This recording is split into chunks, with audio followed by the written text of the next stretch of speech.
Part 1. Outside the county clerk's office, my ex-wife was dragging me by a pair of black nylons wrapped around my wrists like I was a dog on a leash. Just a few hours ago, I was a successful man, 2 years out from a dead marriage, finally free and dating a woman who was gentle, thoughtful, and everything my ex wasn't. But I'd woken up from my birthday hangover to find my hands and feet bound tight. The restraints? A pair of black, faintly scented nylons. And sitting on the edge of the bed was the woman who once treated her job like it was her only reason for living. My ex-wife, Clara Vance. She was wearing my white button-down shirt, casually licking a smudge of frosting from the corner of her lip while holding my phone. The screen lit up. It was a FaceTime call from my girlfriend. Clara, right in front of me, hit the accept button. She smiled languidly into the camera. Don't be so loud, she purred. You wore your boyfriend out last night. Let him sleep in a little. One late that night, the sound of the shower cut off. Clara slid into bed, wrapped in a damp, humid fog. The familiar scent of her body wash drifted into my nose. On instinct, I rolled over, pulling her soft body into my arms. My hand slipped under the hem of her silk nightgown. Her skin was smooth and warm under my palm, and I craved a closeness we hadn't shared in far too long. My breathing grew heavy with anticipation. Just as I was about to make my next move, a cold hand clamped down on my wrist and pushed me away. Would you just stop? Her voice was laced with irritation. I'm exhausted. I'm not in the mood for this. It was like a bucket of ice water dumped over my head, extinguishing every last flicker of desire and affection I had. I froze, the fire inside me turning instantly to cold, dead ash. In the silent darkness of our bedroom, my frustration finally boiled over. Clara! I shot up, flicking on the bedside lamp. The harsh light exposed the undisguised annoyance on her face. How long has it been since we've had a normal life together? I demanded. Tell me, do you even care about this family anymore? Do you even care about me? She sat up too, the comforter sliding down to reveal her elegant collarbones, but the sight stirred nothing in me anymore. Ethan, can you not do this right now? I had a really long day. A long day? When do you not have a long day? I couldn't hold it in anymore. Over a year of loneliness and neglect erupted out of me. I'm giving you one last choice, I said, staring her straight in the eye. Either let me take over that marketing agency you care about more than your own life, or you quit and come back home. She didn't even have to think about it. No, I built that agency from the ground up. It's my baby. My career is just starting to take off, she continued. If I give it up now, all that work will have been for nothing. Your baby, I laughed, but there was no humor in it. You have feelings for your agency, but what about me? What about this home? My heart sank, turned to stone in my chest. I started listing her crimes, one by one. How she'd leave before sunrise and drag herself home in the middle of the night. How I spent over a year living like a widower, rattling around in an empty house. Our parents want to talk about having kids, but they only ever ask me because they never even see you. I yelled. I'm the one who has to go take care of all 4 of them. Yeah, my job is flexible, I have the time. But how much time do I get with you? You throw yourself into your work and ignore everything else. What's the point of being married if we're not even together? My words finally seemed to get through to her. She fell into a long silence. Just when I thought she was finally about to see my side, she leaned in and gave me a soft, dismissive kiss on the cheek. I'm just so tired. Let's sleep now and talk about this later, okay? That perfunctory gesture, that utterly dismissive attempt to placate me, was the last straw. I didn't sleep a wink that night. The next evening, I slapped the printed divorce papers down in front of her. I want a divorce. She stared at the words, her face going pale. Then came the frantic tears and the refusal to sign. I stayed cold, calmly listing all the ways she had abandoned me over the past year. Finally, her face streaked with tears, she signed her name. I booked the next flight out and left the city I had grown to hate without a second glance. What I didn't know was that as I walked away, she watched my retreating back and whispered to herself, a disturbing obsession in her voice. Ethan, I always knew this house was too small to hold you. That's why I was working so hard, trying to make more money, to buy a bigger house. A big house with a basement. Then I could lock you inside. You'd never be able to run away. 2 years. Just give me 2 years. In 2 years, I promise I'll drag you back and lock you away in my little dark room 2 years later. Ethan, honey, how are things going with Maya? It was my mom on the phone, her voice warm with concern. I leaned against the floor-to-ceiling window of my high-rise apartment, looking down at the glittering city lights, feeling content. They're great, Mom. She's really sweet and so thoughtful. Oh, that's wonderful. That's just wonderful. My mom paused, her tone becoming hesitant. Well, your father and I ran into Clara today. Clara. The name was like a splinter in my mind. It didn't hurt anymore, but it was still an irritant. She said she wants to get back together with you. I let out a short, sarcastic laugh. Remarriage? In her dreams. I told her you had a new girlfriend, that she should just move on. Mom, let's not talk about this again, okay? I said firmly. I'm never getting back with her. I would rather jump off this balcony right now than ever go back to that. Just then, a FaceTime call popped up on my screen. It was Maya. Mom, Dad, I gotta go. Maya's calling me, I said, quickly ending the call with my parents and answering hers. Her smiling face appeared, two perfect dimples flanking her gentle smile. Hey, you still at the office? On my way home now, I said, my voice softening. Good, because I have a surprise for you for your birthday tomorrow. So get home soon, she said with a playful wink. Oh, and I have to work late tomorrow night, so I won't be able to celebrate with you. Her voice was full of apology. But I already talked to your buddies and told them to take you out for a proper celebration. It's all on me, whatever you guys want. A warmth spread through my chest. Maya and I had only been official for a little while. We were still in that honeymoon phase. It was just bad luck she had to work, but the fact that she had arranged all that meant the world to me. It was 1,000 times more than Clara would have ever done. At least Maya actually thought about me. Hanging up, I looked out at the sprawling, brilliant city and took a deep, cleansing breath. I was finally starting over.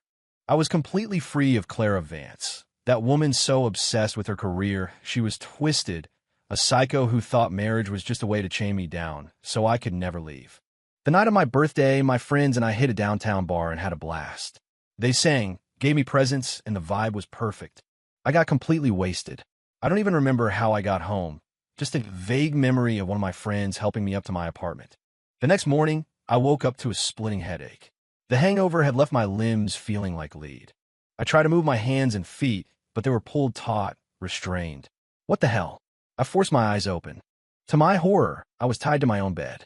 Wrapped around my wrists and ankles was some kind of black, silky fabric with a faint, familiar perfume. Nylons. And sitting on the edge of the bed, silhouetted against the morning light, was a figure. She was wearing my oversized white shirt, the hem barely covering the tops of her thighs, her long, pale legs crossed elegantly. In her hand was a small fork, and she was taking slow, deliberate bites of what was supposed to be my birthday cake. Hearing me stir, she slowly turned her head.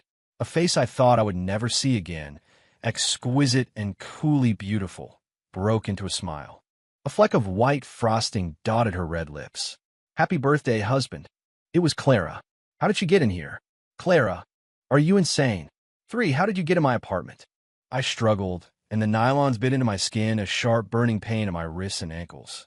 Clara took another leisurely bite of cake, completely ignoring my shouts. After savoring it, she elegantly dabbed her lips with a napkin. The passwords you love to use? I know them better than you do. Her casual remark shut down every other question I had. What do you want? Let me go now. She finally tore her gaze from the cake and looked at me.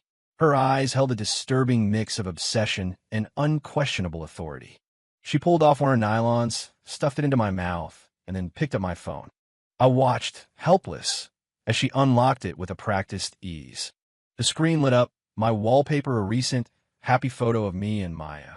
Clara's hand paused for a fraction of a second before she swiped it away as if it were nothing. She scrolled through my contacts.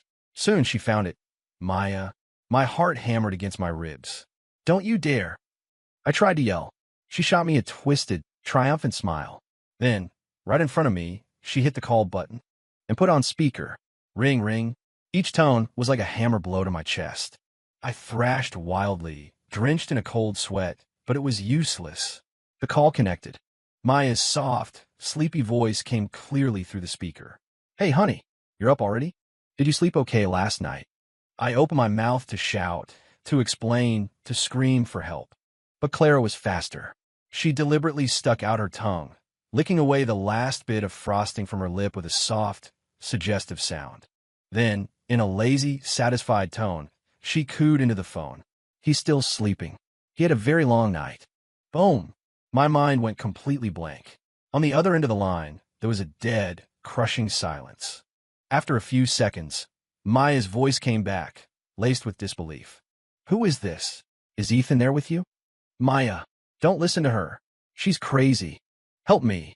I roared, putting all my strength into it. But with the nylon gagging me, my voice was a muffled, garbled mess. To her, it probably sounded like the incoherent mumbling of a man still drunk or half asleep. Clara watched my futile struggles, the smile on her face widening. She let out a low, knowing laugh into the phone. Click! She ended the call and tossed my phone onto the pillow beside her. The world went silent. The only sound was my own harsh, ragged breathing. She leaned over me, her cool fingers tracing the line of my feverish jaw. Her touch was as gentle as if she were calming a cornered animal. That buzzing fly was so annoying. Her face drew closer, her warm breath ghosting across my ear. Husband, now, let's talk about getting remarried. For ding-dong, ding-dong, ding-dong. The frantic, incessant ringing of the doorbell shattered the bizarre tranquility in the room like a death knell. Ethan, open the door. Are you in there?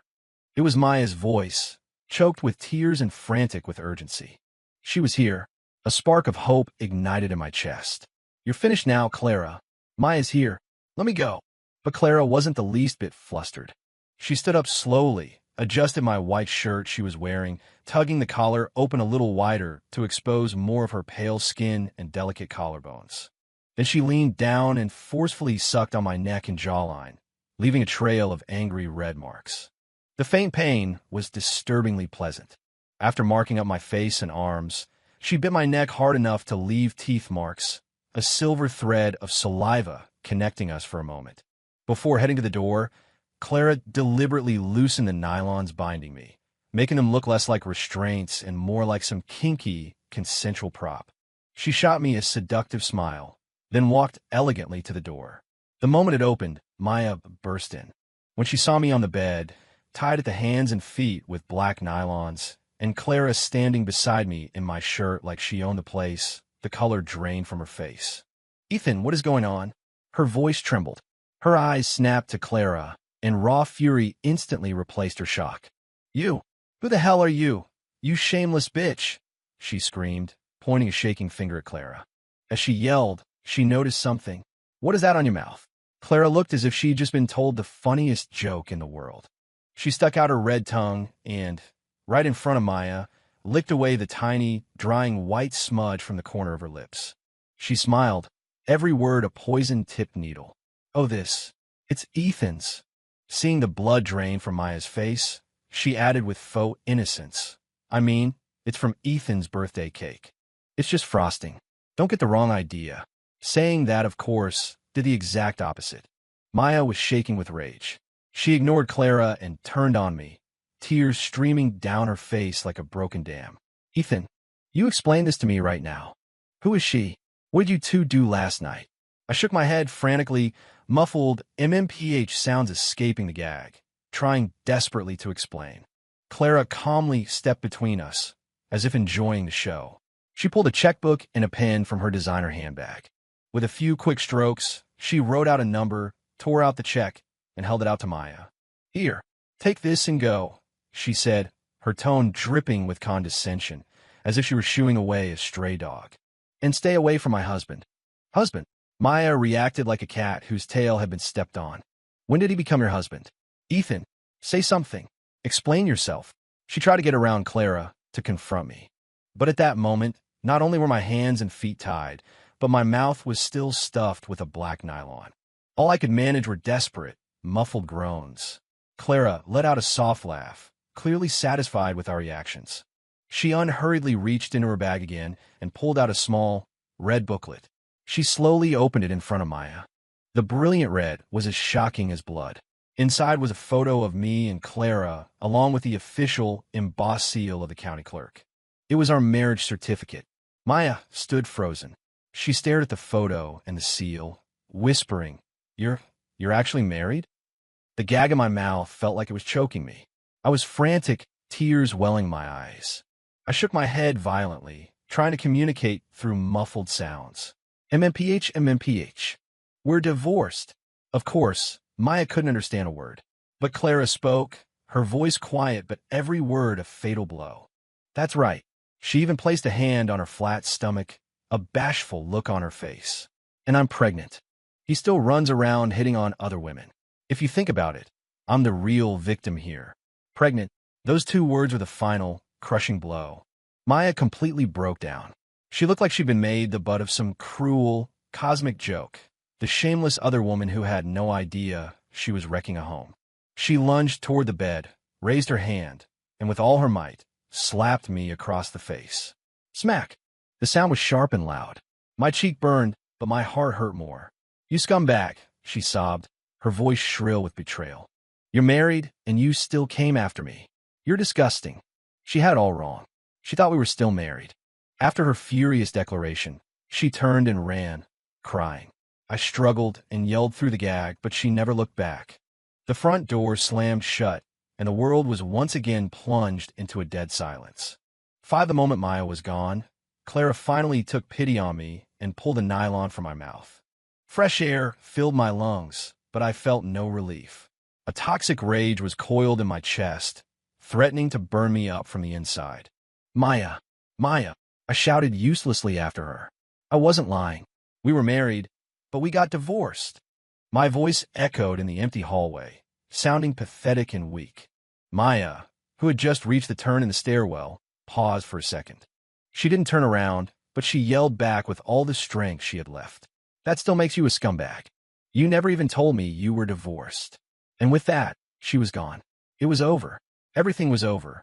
I wasn't a cheater, but I had just been branded with the ugliest label a man could have. And the architect of this whole disaster was standing right there, a smug smile on her face, enjoying the sight of my helpless fury. Clara, I seethed, my eyes practically shooting flames.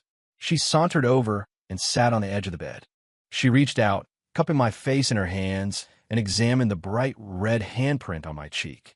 Her eyes held a flicker of something like pity, but the words that came out of her mouth were utterly warped. I'll look at my husband's poor face, all swollen. She cooed. There, scumbag. I'll be the one to take good care of you from now on. Her fingers were cool against my skin, sending a shiver through me. Before I could react, she leaned in and captured my lips with hers. The kiss was aggressive, possessive. It wasn't an act of affection. It was a declaration of war. A declaration of her victory and my total defeat. I twisted my head, trying to escape, but she held me fast. Her tongue forced its way past my lips, plunging, leaving me no room to breathe. She finally pulled back when I was on the verge of blacking out, a thin, humiliating thread of saliva connecting our mouths. She licked her own lips, which I'd bitten in my struggle, and looked at my furious, powerless state with a wicked grin. See? The fly is finally gone. She reached down and untied the nylon from my wrists. Let's go home, husband. Home? I scoffed internally. First, we get remarried. Then we have a baby. She laid out our future so casually, as if my resistance meant nothing, as if the last 2 years and a signed divorce decree had never existed. Our parents have been waiting for a long, long time. 6 home? What home? I rubbed my reddened wrists, my voice as cold as ice. So you can go back to your precious agency while I rot at home alone again. I stared at her, my expression thick with sarcasm. Clara, do you take me for an idiot? I'm not falling for the same trick twice. My words seemed to sting her. A flicker of guilt crossed Clara's face, but it was gone in an instant, replaced by her usual commanding presence. She didn't argue. Instead, sitting on the bed, she crossed her long, slender legs. She was still wearing the other black nylon. As I watched in stunned silence, she hooked her slender fingers under the stocking's edge. Slowly, with an almost hypnotic grace, she began to peel it down her smooth leg. The black nylon slid from her ankle, over her calf, past her knee, and up her perfectly curved thigh. Each movement felt like it was happening in slow motion, a potent visual assault. My mouth went dry, but my anger still simmered. What was this lunatic planning now? She took the nylon she just removed and folded it, then folded it again. Then she grabbed my newly freed hands and, using the stocking that was still warm from her body, tied my wrists back together. This time, she didn't tie me to the headboard. She tied a clever slip knot, leaving a long leash that she held firmly in her hand. I felt like a pet about to be taken for a walk. A wave of humiliation washed over me. What kind of psycho game are you playing now? She finished tying the knot with meticulous care before answering in a matter-of-fact tone. Oh no, I don't have to worry about the agency anymore. She looked up, a look of absolute confidence in her eyes. I hire my very talented protege to be the new CEO. She's brilliant. She just reports the results to me. I make the decisions, and she executes them. I have more money than I can spend and all the time in the world now. She finished the knot, stood up, and gave the nylon leash a tug. The force pulled me off the bed, and I stumbled, nearly falling flat on my face. She caught me easily, but her grip on the leash never loosened. She leaned in close, her warm breath tickling my ear. So, I can be home with you every day.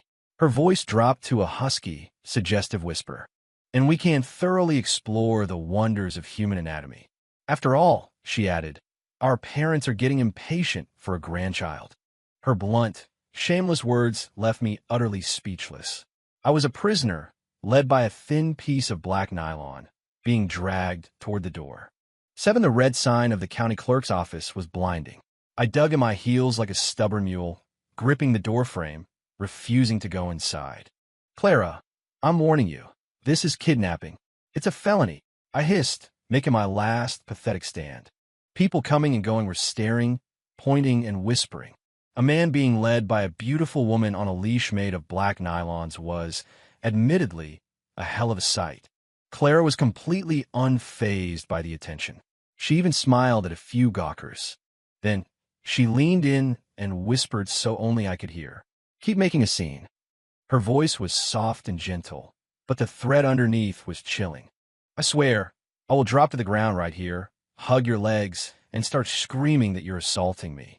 I'll tell everyone that the famous designer, Ethan Hayes, not only stole my nylons but forced himself on me last night. I looked into her beautiful eyes. There wasn't a hint of bluff in them. I knew she meant it. This psycho was capable of anything. My entire body thrummed with rage, but I couldn't afford that kind of scandal. My career was finally on the right track. I couldn't let some insane tabloid story ruin everything. In the end, I chose to salvage what little dignity I had left. I let go of the doorframe and allowed her to pull me into the one place I swore I'd never return to. While we were waiting in line, she must have decided the nylon leash was a bit too much because she finally untied it. But then she pulled something else out of her purse and, without a word, snapped it onto my wrist. A pair of fluffy, pink toy handcuffs. I was speechless. At the counter, the clerk looked at our bizarre setup with a deeply confused expression. I kept my face a stony mask, my silence my final protest. Clara, however, was beaming, her face glowing with happiness. She explained to the clerk with a cheerful smile, "Sorry about this. We had a little spat during some playtime. We're here today to get remarried." The clerk just said, "Oh," a look of dawning comprehension on their face. Clara pulled out all the necessary documents, birth certificates, IDs, our divorce decree. Everything was in perfect order. It was obvious this was a premeditated attack. Sensing my resistance, Clara placed her warm hand over mine as I held the pen. She leaned close and whispered, "Sign it, husband. Then we'll be together forever." I closed my eyes and took a deep breath. Fine, I thought to myself, I'll play along with this lunatic for now. It's better than fighting her every step of the way. Besides, she was undeniably gorgeous. If nothing else, she was easy on the eyes. The moment she went back to her old ways and started ignoring me for work, I'd just leave again. I was successful now, with more money than before. Finding someone new would be even easier. Yeah, that's the plan. A ridiculous thought popped into my head. Damn, I'm a genius. I opened my eyes and, without further hesitation, scribbled my name across the form. A few minutes later, 2 brand-new, red marriage certificates were in Clara's hands. She held them like they were precious jewels, tucking them safely into her purse, a triumphant smile lighting up her entire face. The car pulled into an upscale, gated community and stopped in front of a large, modern house. Our new home. This was what Clara had been working for these past 2 years. It was at least 10 times bigger than our old little apartment. The second we were inside, I yanked my hand away from hers and stormed up to the second-floor guest room. I slammed the door and locked it. "We're sleeping in separate rooms," I announced coldly through the door. Outside, Clara didn't pound on the door or have a meltdown like I expected. She just stood there quietly for a moment. Then, her voice, softer now, came through the door. "Okay." That was all she said. "I made your favorite, braised short ribs, and that creamy Tuscan chicken you like. Can you please come out and eat? After dinner, you can do whatever you want." Her voice held a new, tentative, pleading quality. I ignored her. A few minutes later, I heard her voice again. "I'll leave the food on the table for you. Just come out and eat when you're hungry. I'm gonna go take a shower."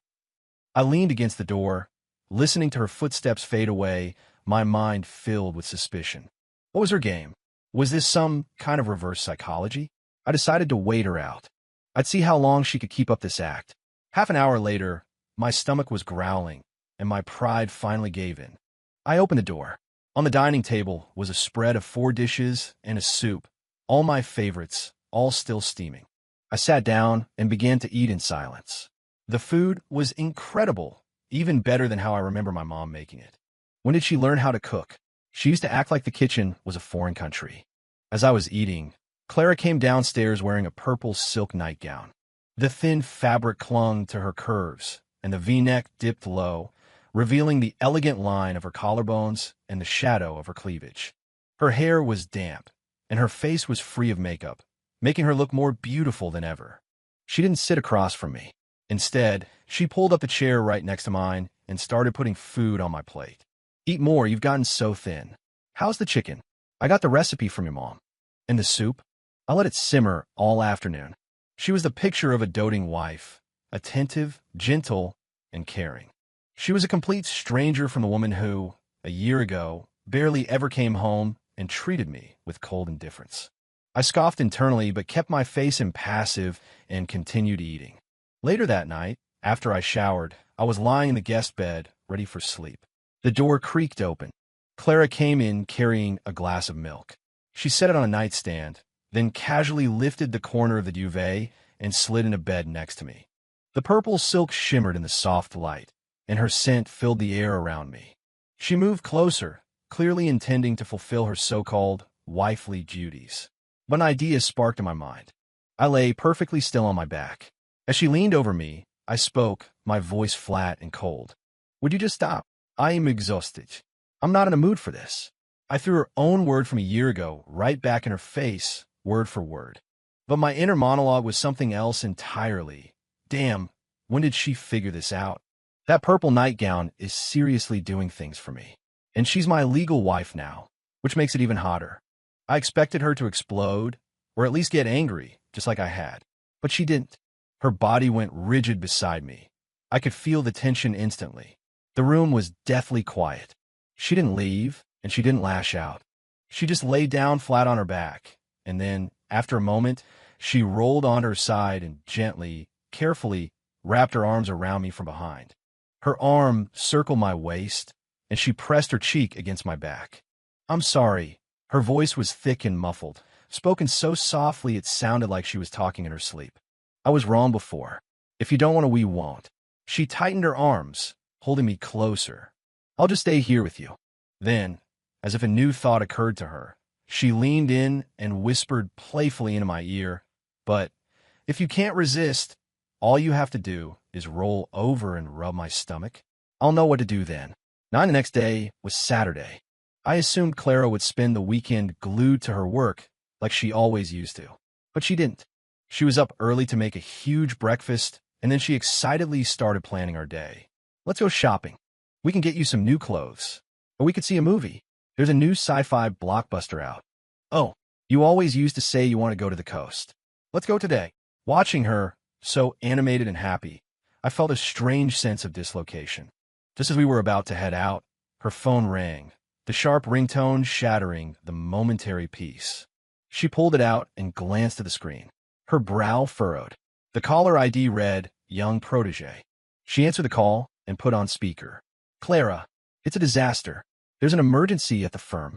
The investors on the West Side project just pulled out. They're backing out the whole deal. You have to come back and fix this. Her assistant's frantic voice crackled through the phone.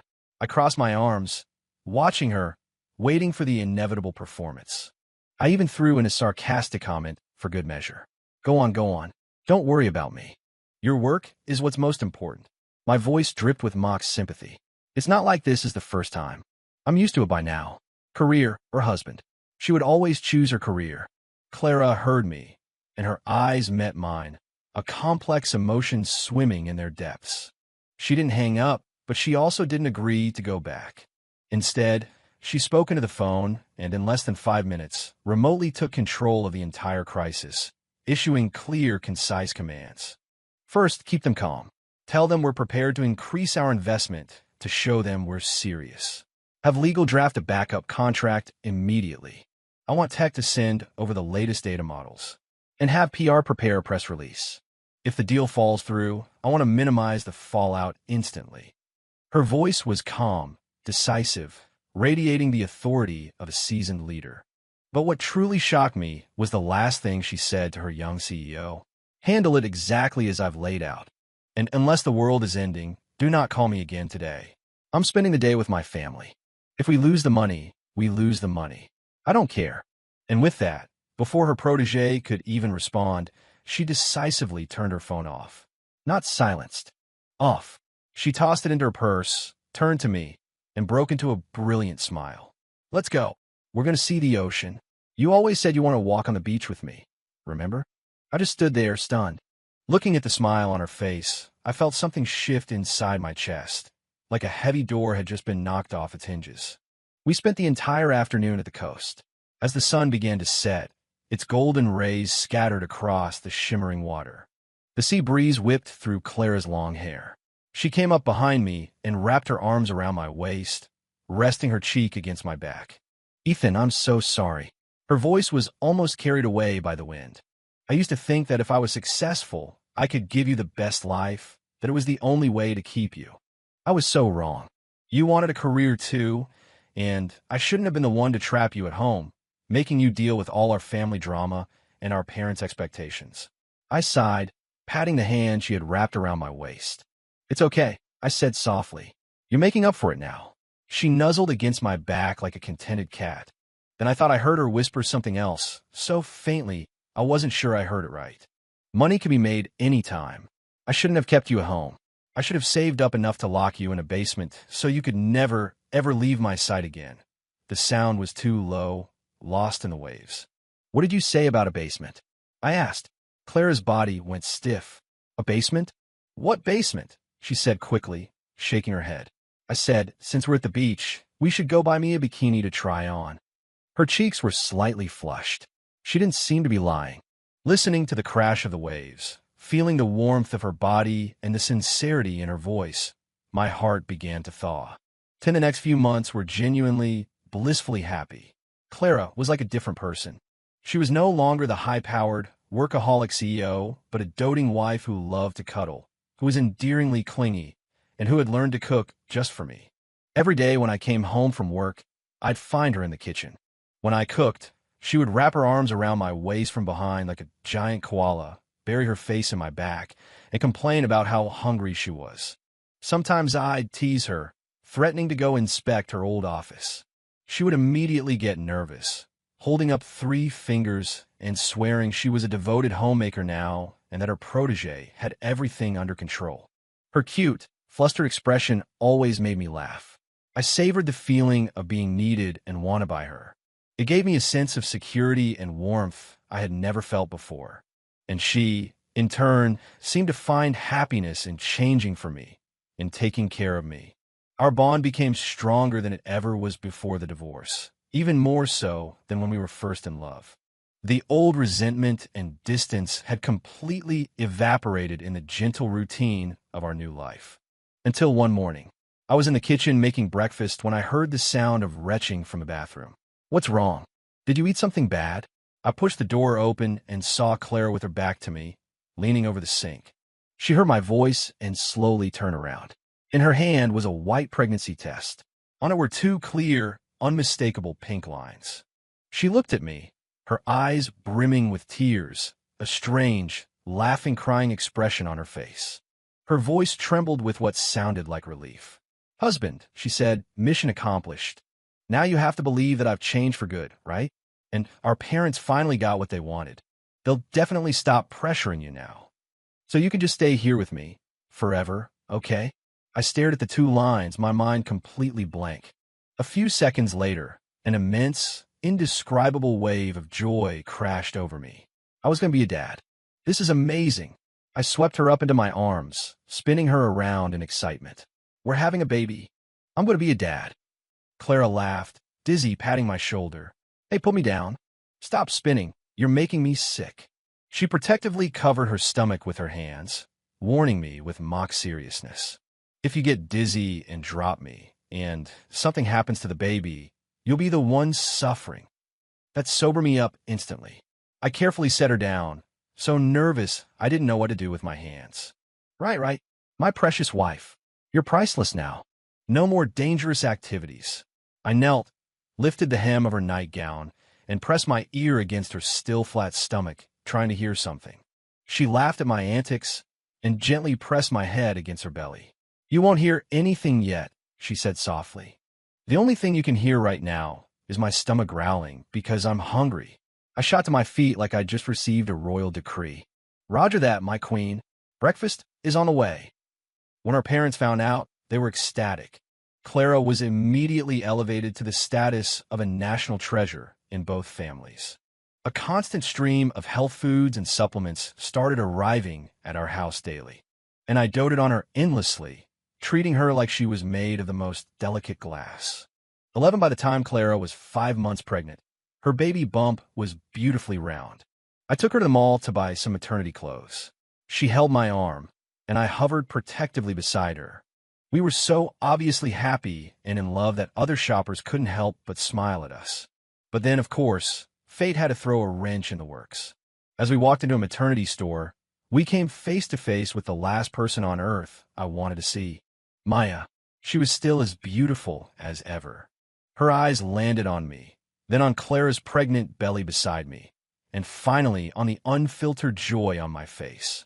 Her expression became a complicated mix of shock, disdain, and a flicker of something else, sadness. Maybe. We passed each other in silence. Just when I thought we had avoided a scene, I heard her mutter, just loud enough for us to hear. "Fucking scumbag." The words weren't loud, but in the quiet store, they were crystal clear. Clara stopped in her tracks. A hot flash of anger shot through me. I could live with her misunderstanding back then, but I refused to let her tarnish this new life, this family I was about to have, with that baseless accusation. I turned and grabbed Maya's wrist. "Maya, let me make something perfectly clear." I stared into her eyes, enunciating every word. "I'm not a scumbag. We only got back together after you dumped me. We are legally married, and this baby was conceived recently. Don't you dare slander my name." Maya struggled against my grip, her own temper flaring. I don't care, she yelled unreasonably. "You got her pregnant, which means you were cheating on me. I'm just glad I saw you for who you are and got out when I did." Her stubborn refusal to listen left me speechless. I was about to argue further when, to my complete shock, Clara spoke up. She tugged on my sleeve with a pitiful look on her face and said to Maya in a tone of complete solidarity, "You're so right, honey. He's the biggest scumbag. You should never, ever let him trick you again." Histoire de rire. She shot me a quick, playful wink, signaling me to stay quiet. Then she really got into it, her performance worthy of an Oscar. She cradled her belly and started pouring her heart out to Maya. If I wasn't so unlucky, already tied down to him with a baby on the way, I would have left this good-for-nothing cheater ages ago, she lamented. "You have excellent judgment, really. Get as far away from him as you can. Don't make the same mistake I did." Maya was utterly floored. Her gaze shifted from me, her disdain intensifying to pure disgust. Then, in a shocking turn of events, she took Clara's hand, her face filled with sympathy and pity. "Oh, you poor thing," she said, patting Clara's hand like they were long-lost sisters. You really married a monster. Next time, make sure you pick better. And if this deadbeat ever lays a hand on you or cheats again, you call me. I'll report him to the police for you. I just stood there, watching these two women bond over my character assassination, cementing my status as the scumbag of the century. I was completely bewildered. Who was I? Where was I? What in the absolute hell was happening? 12. The second we got home, I slammed the door shut. I couldn't take it anymore. I backed Clara against the wall, planting my hands on either side of her, trapping her. Clara! I growled, my voice low and furious. What the hell was that today? Do you get some kind of sick pleasure out of ruining my reputation? I was so angry I could barely breathe. But Clara wasn't afraid in the slightest. She tilted her head back, blinking her big, innocent eyes, a sly, triumphant little smile playing on her lips. I just don't want her having any lingering feelings for you, she said, as if it were the most logical thing in the world. This way, we eliminate the problem for good. She'll never bother you again, and we can live happily ever after. Her twisted logic made me want to laugh and scream at the same time. Right, eliminate the problem for good. I swept her up into my arms, carried her to the living room, and tossed her onto the soft sofa. I followed her down, pinning her beneath me. You like it so much when I'm a bad guy, huh? My face was inches from hers, our breaths mingling. Fine, I'll be the scumbag for you right now. I made a show of grabbing the hem of her maternity dress. She yelped, her face flushing a deep crimson as she clutched her belly protectively. What are you doing? Get off me, she protested in a small voice. It's not good for the baby. Oh, I stopped, pinching her cheek, which had gotten rounder with the pregnancy.